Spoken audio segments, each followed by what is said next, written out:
Friends, we seem to have gathered early today, which is lovely, to be on time. The event is being on time, and that's the most so we'll wait a few moments for our colleagues and friends to join us.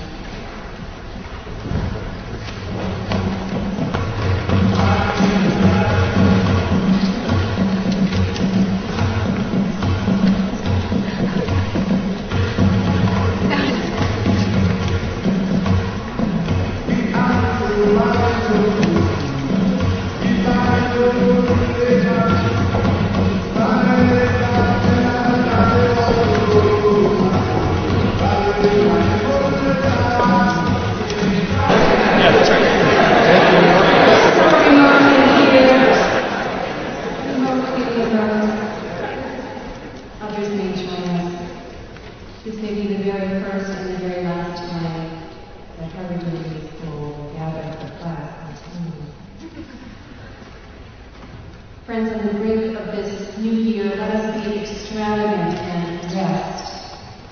Rest for just a moment as the breeze turns in the trees outside over our heads and that same air rises and falls within us.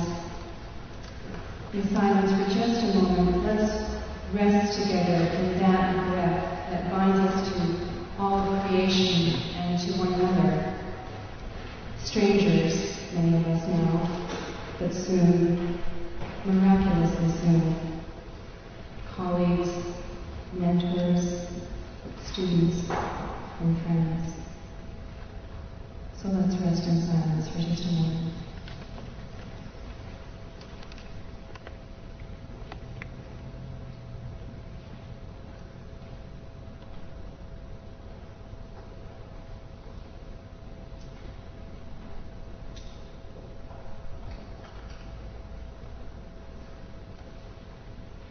Holy wisdom, the merciful, the compassionate, fount of mystery in whose many names we gather, be our teacher. Teach us to seek you beyond and beneath all the knowledge we pursue. In a world flooded with information and parched for justice, guide our learning, our teaching, and our living with courageous loving. Train us to see and embrace those we have often been trained to overlook, those from whom our words and concepts, our books and our articles may shield us. The outcast, the poor, the devastated, the bombed out, the trampled down. Remind us of our responsibility for one another's sake as much as for our own. Shape our hearts as surely as our minds around the common good.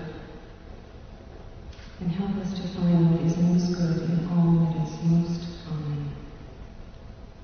May it be so in all that is to come in the year ahead. For each of us, for all of us. And may we be inscribed for another year in the book of life. Amen.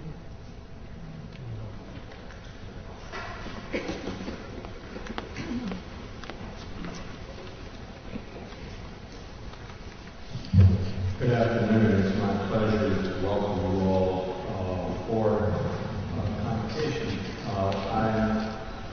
would like to ask our devotees please to turn off mobile phone devices if you have those turned on before we begin so that they don't interrupt our speaker today. I would be very grateful.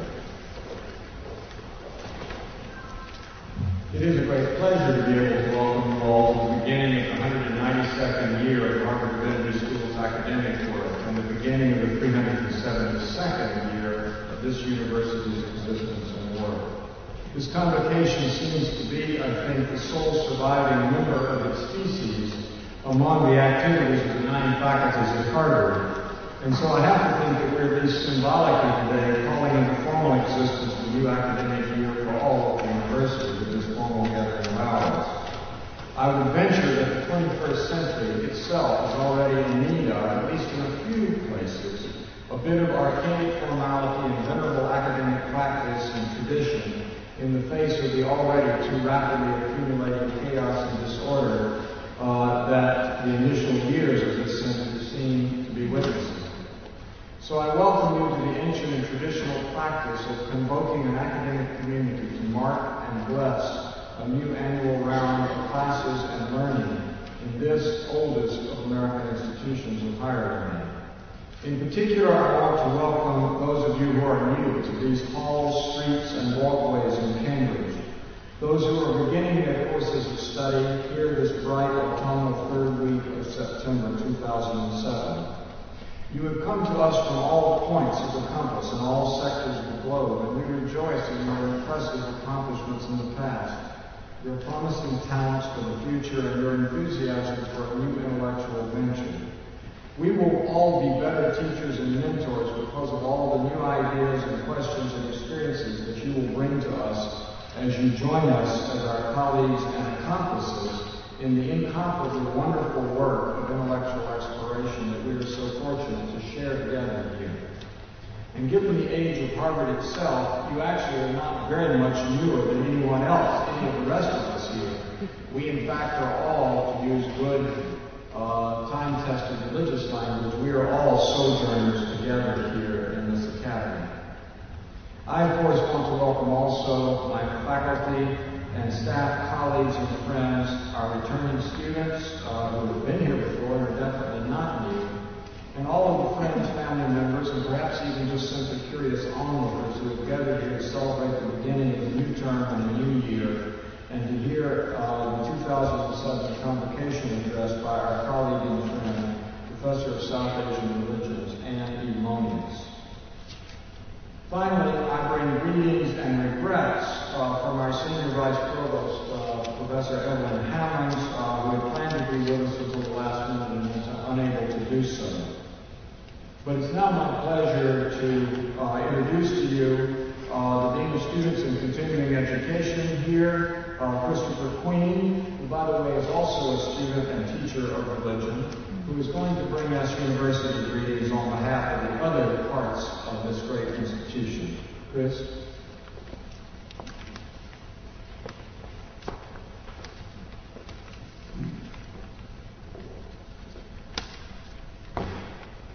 Dean Graham, members of the Divinity faculty, students, staff, and guests, I bring you greetings from your colleagues, classmates, and friends throughout Harvard University. This is no mean feat, as the college and the faculties, the schools, divisions, institutes, centers, departments, forests, and Italian villas of Harvard University extend as far as the eye can see. And if you listen carefully, you will hear the sound of building, new classrooms and laboratories, residences, museums and theaters, indeed of a whole new campus that will match in grandness and promise the campuses that have gone before. But Harvard is more than the sum of its buildings. It is a community of scholars linked to one another and to the world by the challenges that face us all. We live in a time of struggle. As part of Harvard, we share the belief that research and teaching have a central role to play in service to society. But as the Divinity School within Harvard University, and I speak now as an adjunct member of this faculty, we share the belief that theological and religious studies and the practices of faith and ministry also play a critical role in addressing the pain and promise of our age. Harvard Divinity School was established in 1816 as the second professional school at Harvard. But we all know that Harvard College was founded in 1636 for the training of Christian ministers. Thus, we may say that the mission of this school is aligned with the vision of the founders of Harvard University in a way that no other school may boast. In 1969, as a candidate for the Master of Divinity degree at Harvard at Union Theological Seminary in New York, I took a job at the National Council of Churches to profile the social and political involvements of divinity students across the country. During my intern year, I visited 35 schools from Boston to Berkeley. university-affiliated, church-affiliated, and independent non-denominational schools chosen from a random sample. I interviewed students and attempted to correlate their programs of study with their attitudes toward ministry and social change. The results were fascinating, but in a few years I discovered that something was missing in the educational experience of these students. In 1975, after 3 years of teaching religion and Bible at a New England boarding school, I enrolled as a special student at the Harvard Divinity School.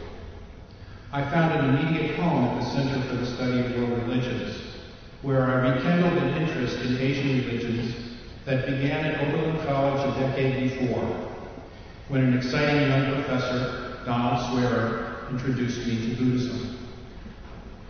Now at Harvard, not a school I had visited for the survey, I realized that something unique was happening. Here it was taken for granted that the study of biblical languages, church history, and systematic theology can, and many felt must, take place in dialogue with the world's great religions. Here, visiting scholars of Hinduism, Confucianism, and Judaism lived side by side with students of Protestantism and Tibetan Buddhism. In the years to come, the Divinity School would be led by a Roman Catholic priest, an Islamic scholar, and by my old Buddhism professor, Don Swearer, who now heads the World Religion Center and recently served as Associate Dean of the faculty. At Union Seminary, we all had to read The Secular City by Harvey Cox. Now I run into Harvey and Helmut Kester and Paul Hansen, Stephanie Paulsell, and Ann Monius as evening lecturers at the Harvard Extension School. Needless to say, Harvard University is proud to be the home of such a divinity school, perhaps the only divinity school to have globalized its curriculum to encompass the many spiritualities of mankind. How fortunate we are to occupy this special place and time, and to participate in a conversation that is deeply needed in our world today.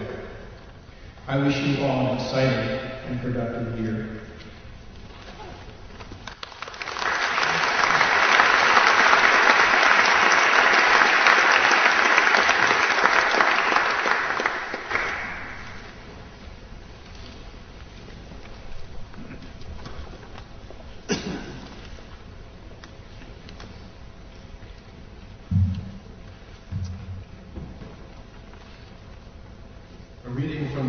Chapter of the Customs of the American Indians of Father Joseph Francis Lapito of the Society of Jesus, 1724. During the 5 years that I spent in the mission of the Canadian Indians, I was particularly desirous of instructing myself fully on these people's characteristics and practices.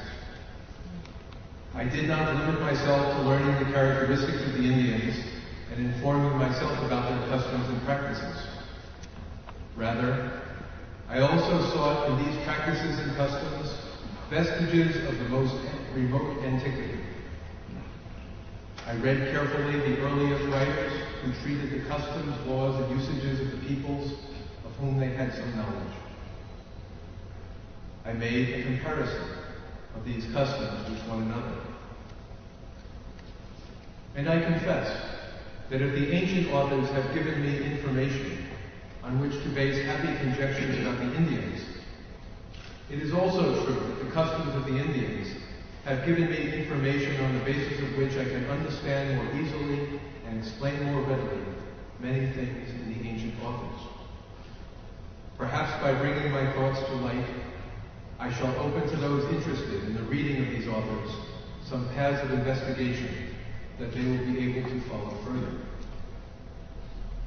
I hope that in surpassing me, they may still go further and be willing to give an exact form, a fair dimension, to many things of which I shall only skim the surface in passing.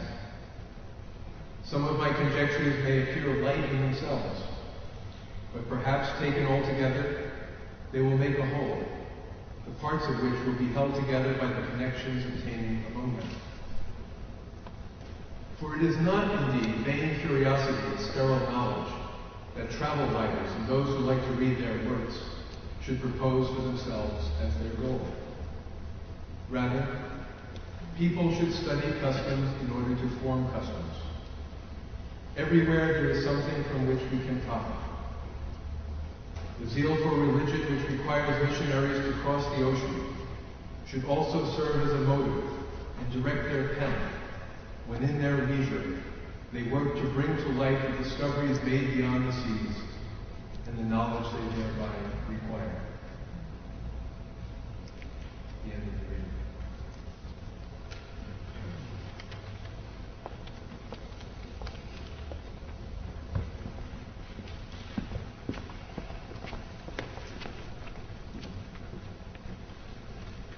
A story from the Punchline Book, the book of Indian folk wisdom. The ass without ears or a heart. Once upon a time, in a certain forest, there lived a lion. He had one servant, a jackal. One day the lion came down with a stomach illness.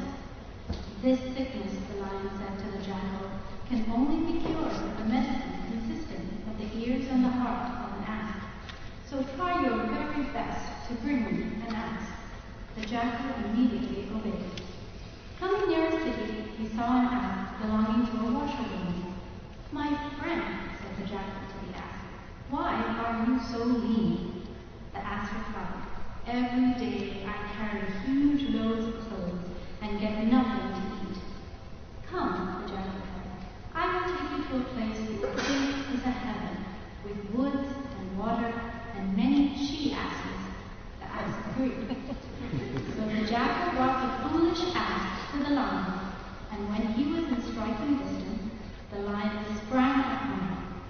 But the lion was too weak, and the ass escaped, terrified. The jackal said to the lion, come now, is that the best you can do? The lion replied, bring the ass to me again, and this time I will kill him. I will bring him to you with the power of my cunning, said the jackal. The jackal went back to the ass and asked, why did you come back? Oh, an awful thing happened to me, the ass said. I don't know what it was, but a creature as large as a mountain peak jumped on top of me. Luckily, it was not my time to die, and I escaped. The jackal laughed and said, you misunderstood. That was a she-ass who jumped at you, passionately, to embrace you. Why don't you come back with me? The ass agreed, and this time the lion caught hold of the ass and killed him. Then the lion said, one should worship the gods before taking medicine. Only then is it effective.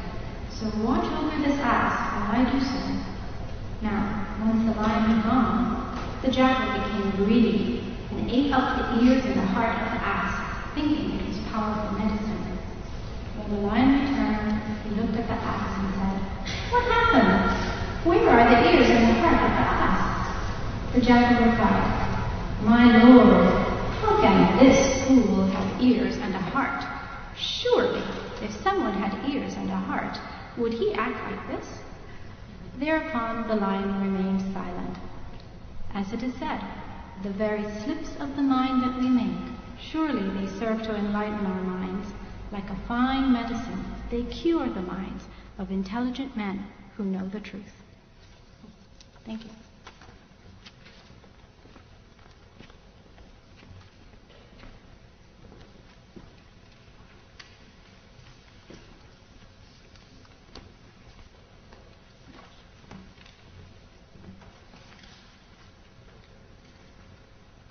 Except for a brief stint at the University of Virginia as an assistant professor of Hinduism in the Department of Religious Studies, Anne Monius is thoroughly Harvard, at least as far as her education and teaching career are concerned.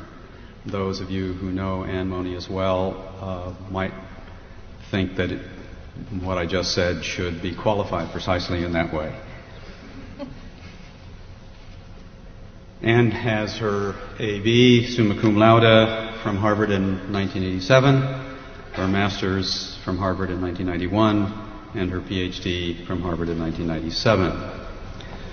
An historian of religion specializing in the religious traditions of India, Her research interests lie in examining the practices and products of literary culture to reconstruct the history of religions in South Asia. Her first book, Imagining a Place for Buddhism, Literary Culture and Religious Community in Tamil-speaking South India, focuses on a close analysis of two Tamil texts. One reviewer characterized this book as a lucidly written monograph that sets a high standard for future work in the field. During her sabbatical leave this past year, Anne completed a second book, a major study of the role of ascetics and moral vision, to be published under the title, Can There Be Anything Sweeter Than This? The Aesthetics of Love and Violence in Medieval South India. Anne's reputation as a student and interpreter of South Asian religion is matched, if not exceeded, by her excellence as a teacher.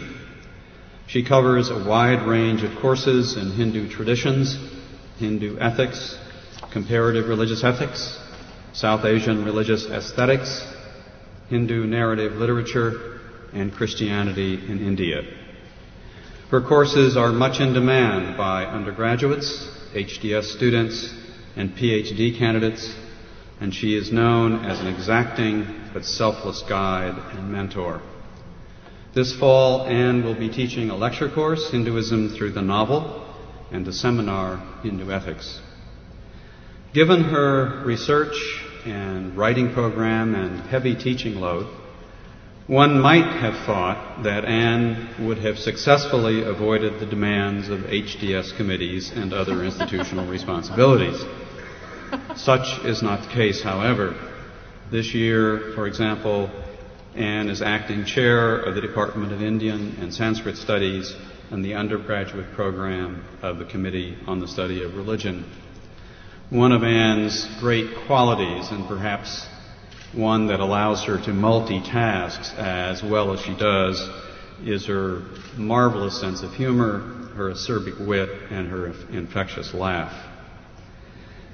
What little spare time Anne might have had this summer she devoted to writing today's Convocation Address on the relevance of our studies at HDS in this time of global crisis. And Monius, we're looking forward to your remarks on the question of relevance, why 12th century India and Haitian Voudou matter.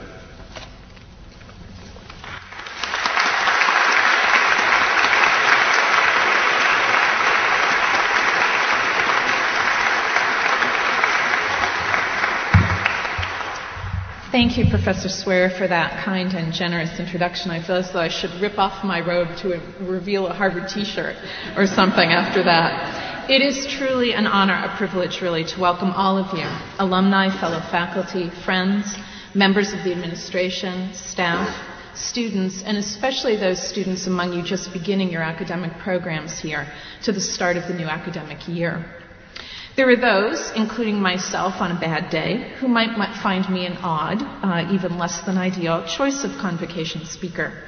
Those who might suspect that an Islamicist dean asking a professor of South Asian religions to kick off the new academic year signals the demise of some core set of traditions and values at Harvard Divinity School, the death rattle, perhaps, at the end of a gradual but very steady erosion of a once clearly articulated and highly visible mission.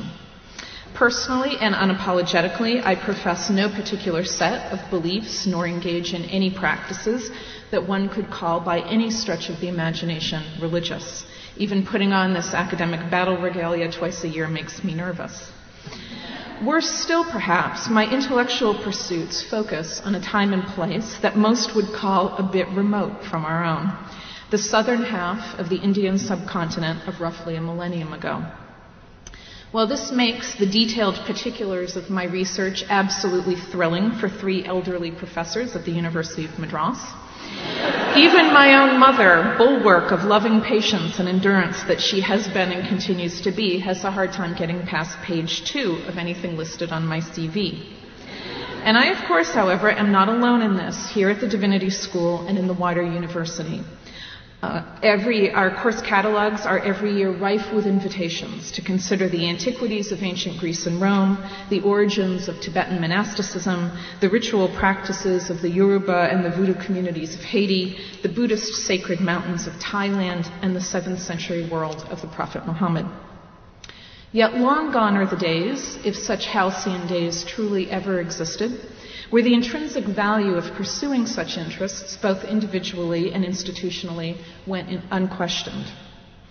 Drawing roadmaps between the remote and the near at hand, explaining, even defending, the relevance of the seemingly arcane and obscure increasingly becomes something of a full-time job in my experience, both in the classroom and beyond. In the world as characterized by much of public discourse in this country today, you are all either signing or renewing your lease to live and work in the so-called ivory tower of higher education, a pedestal lofty, remote, privileged, and in the eyes of many conservative critics, hollow at its core. Alongside the war in Iraq, public discourse in the United States today is characterized by what Al Gore has recently called the assault on reason and the systematic decay of the public forum, what Jürgen Habermas has described as, quote, the refeudalization of the public sphere, end quote. To this war on reason and systematic decay of the public forum, I would add an overwhelming media-driven assault on complex thought in general and sympathetic imagination more particularly. Most disturbing, perhaps, is the current role that religion so often plays in public discourse in this country in the actual limiting of civic imagination, serving in public rhetoric to render the complex gray, either black or white, the complexly and particularly moral, simplistically universal, the complexly interwoven communities of illegal immigrant and Mayflower descendant, Muslim and Christian into simple equations of us and them. This is not a public arena, by and large, that embraces or seeks to fund studies of 12th century India, Haitian Voudou, or those sacred Buddhist mountains of Thailand. What is true in the public arena is also true, dare I say it, to a certain extent in higher education as well, even here in the most celebrated research university in the country. One need only consider the much debated plan to expand the Harvard campus across the river in Allston, a plan whose full realization will take many decades, cost billions of dollars, and add substantially to the academic facilities in the sciences, social sciences, and the arts, to begin to fear a bit for the future of the humanities here. One need only consider the recent debates about the college's new undergraduate program in general education, in which the only two categories of coursework from the old core curriculum not represented in the new scheme are Historical Studies A and Historical Studies B. To think that the institutional sun may in fact one day set on 12th century India and those sacred Buddhist mountains of yesteryear's Thailand. I'm picking on Professor Swearer here since he introduced me. That's his course. Indeed, what I will unabashedly call the public war on complex thought, of which the growing institutional neglect of the humanities can perhaps best be understood as a symptom of sorts, most often takes place under the rubric of relevance. In a world that daily presents us with pressing issues of social justice and even planetary survival, and economists who perpetually insist that resources are limited, the question of relevance is most often in the sphere of public discourse thinly defined solely in instrumental or functional terms of immediacy. Can it cure cancer? Can it make money? Can it give us insight into the mind and tactics of Osama bin Laden?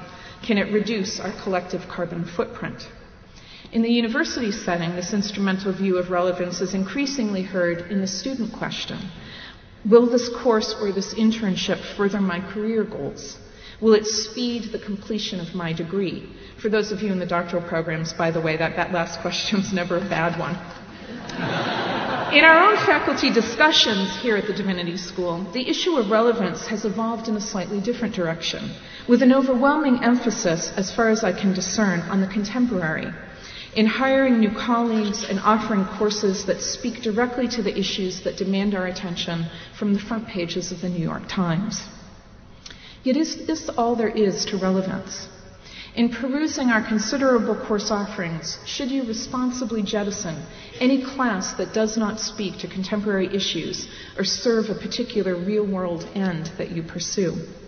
I cringe at the thought, both in terms of individual students and what that might mean for our larger civic body, and will spend what remains of my time explaining why.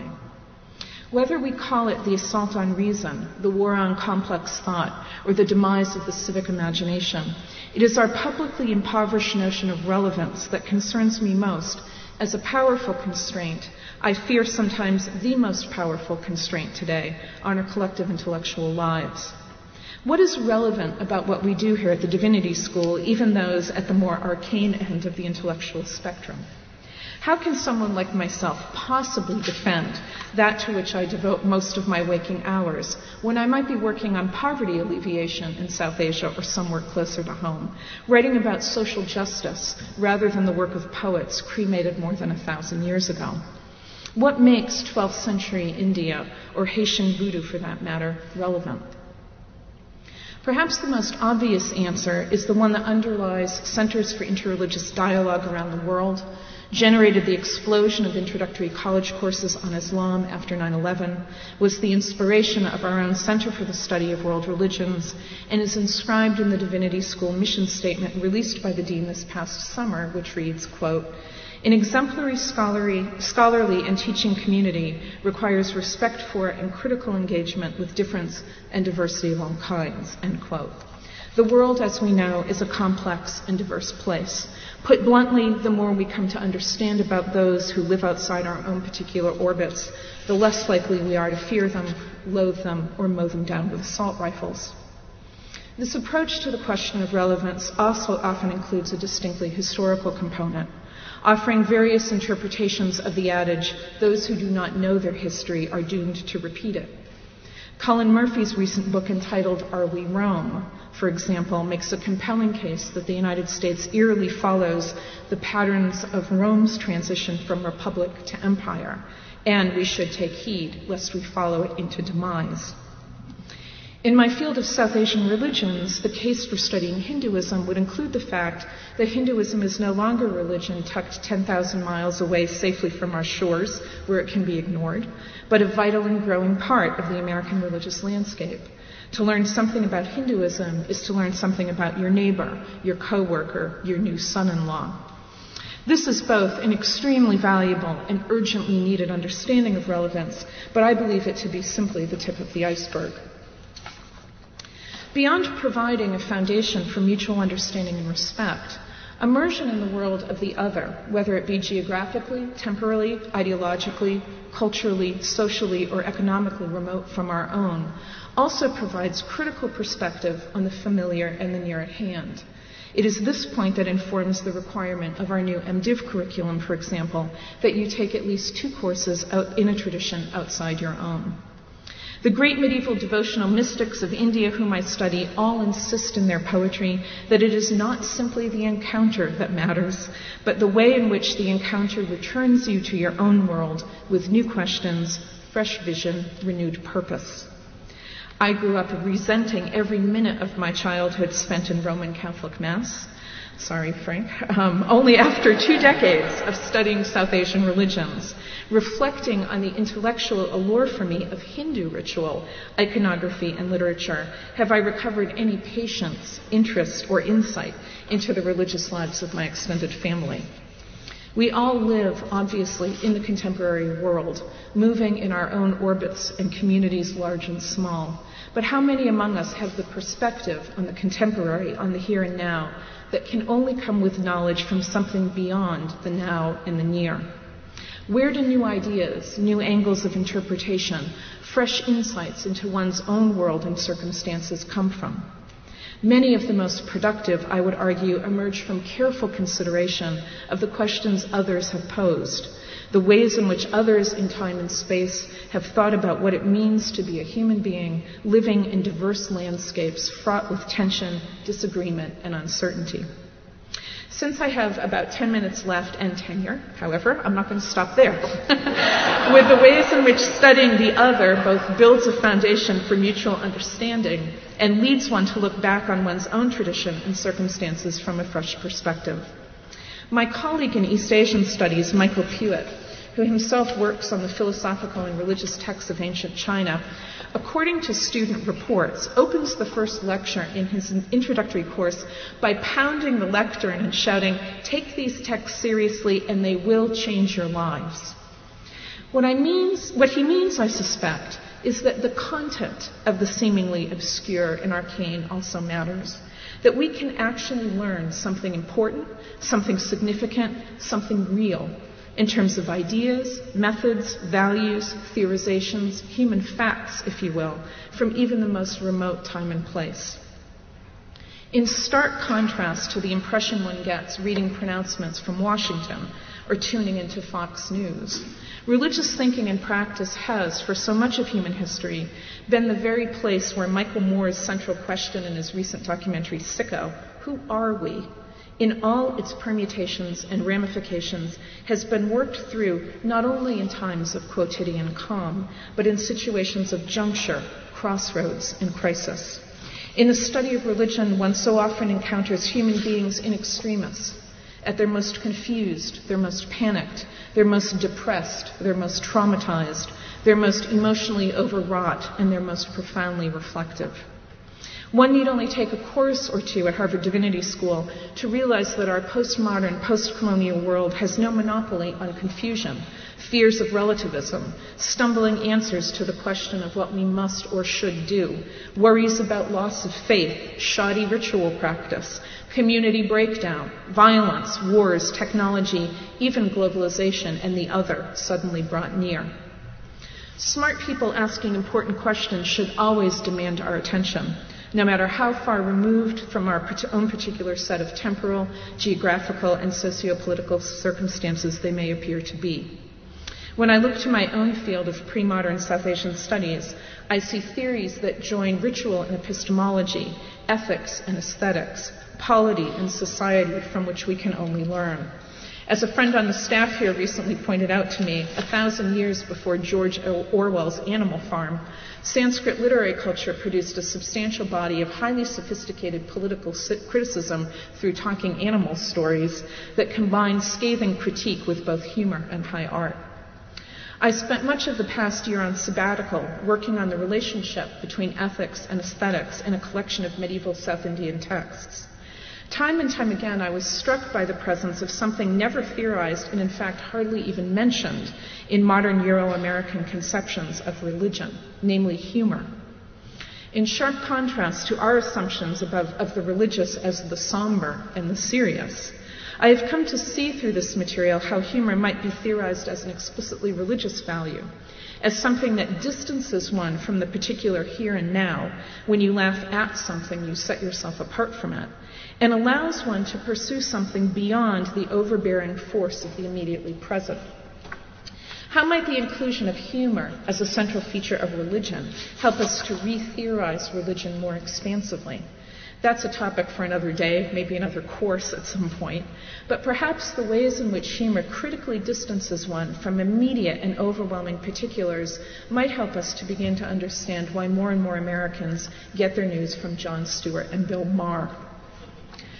For those of you entering our master's and doctoral programs, what lies open to you in the semesters ahead is an unbelievably rich array of opportunities, not only to train your powers of intellectual analysis, but to train your imagination, to consider the actual content of human religious thought in all its frustrating diversity on its own terms, to consider what it might teach not only you personally, but our radically impoverished public square. You may well be entering an ivory tower removed from the mainstream day-to-day concerns of working and middle-class America. Having myself come from the lower economic end of that America, I often can't believe that I actually do get paid to read, think, and teach about material I so love and find so important. But the perception that research-level universities, particularly in the humanities, are somehow cut off from the values, ideas, and ambitions of the bulk of our nation's citizens has been and continues to be absolutely devastating to the quality, scope, and depth of public discourse in this country, particularly on matters relating to religion, ethics, and human value. Yours must be a work of imaginative and thoughtful translation. The real world, so-called, will need you back very, very badly. As I always do, let me end with a note of practical advice. As you begin the first week of classes in what must seem like a chaotic whirlwind of meetings, orientation events, free coffee, and a seemingly endless array of academic choices. Our mission at a university-based divinity school is to prod you again and again with the question, what kind of thinker do you want to be? With our new curriculum, the hefty Divinity School catalog, and the wealth of course offerings in both the wider Harvard arena and the Boston Theological Institute, your task here is to develop and follow a course of study that helps you become the kind of thinker you imagine yourself one day to be. Even if you're absolutely certain you'll be applying for PhD programs next fall, even if you're sure that it's teaching certification that you most want through the PRSE program, go ahead and take that class on Haitian Voudou just because it looks interesting. That class on religion and children's literature just because your secret favorite book features a poet mouse named Frederick. Now you know everything about me. If we are an ivory tower, it is because the opportunities you have here to expand your intellect and your imagination, to take seriously as humanly viable ideas, the ideas of thoughtful people in other times, places, and situations, and to think critically about your own assumptions. These are opportunities that not everyone in this country enjoys, and that current policies of public education, I would argue, often actively work to limit even further. To borrow an image from my favorite corner of the globe, namely South India, take our catalogs and wallow in them without apology, like a water buffalo in a mud hole on a hot summer day. For, as the Tamil proverb asks, Vitavanaka yedu paradesam, to a learned person, what land is foreign? On behalf of the faculty, the administration, and the staff, let me welcome you all to Harvard Divinity School. We very much look forward to working with you. Thank you.